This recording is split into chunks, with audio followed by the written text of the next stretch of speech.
Aller en contact des jeunes, c'est ce qu'ont choisi les infirmières du Cégide pour sensibiliser au mieux sur la santé sexuelle. Dans ma famille, on en discute beaucoup et on fait beaucoup de prévention, donc moi j'ai toujours fait attention. C'est vrai que c'est intéressant d'avoir une intervention aussi à l'UIT parce qu'on ne connaît pas forcément, ou alors on n'est pas forcément informé de tout ce qui se passe. Dans le hall du campus, préservatifs, lubrifiants et flyers. Alors on distribue du matériel de prévention. Le Cégide s'est installé pour lutter contre la désinformation. Beaucoup de personnes pensent que d'avoir des rapports sexuels, donc pour nous c'est les pénétrations qui sont les plus contaminantes pour le VIH, avec une personne qu'on connaît ou qui n'a pas eu beaucoup de rapports sexuels ou que si, qu'il n'y a pas de risque. Et en fait, on ne peut pas dire qu'il n'y a pas de risque tant qu'on n'a pas fait de test. Et des tests, une équipe de prévention d'un centre de dépistage en réalise juste devant l'IUT, dans cette unité mobile tout équipée. Donc le fait d'être là, ça leur permet de se dire tiens, ce serait peut-être intéressant de faire un check-up, m'assurer que tout va bien. En moins de 30 minutes, le test détecte la présence du VIH et des hépatites B et C. On va prendre une goutte au bout du doigt, une goutte de sang au bout du doigt, remplir une pipette, ça va nous permettre de faire 1, 2, 3 tests. On demande à la personne de sortir, on fait nos tests, et après on la rappelle et on donne la remise de résultats. Et le camion de dépistage poursuit sa route dans toute la région.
Le fait que l'utilisation du préservatif, c'est un peu compliqué pour certains et certaines.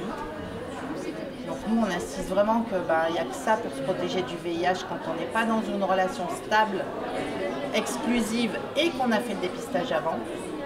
Mais voilà, il y a un manque d'informations, ça c'est certain.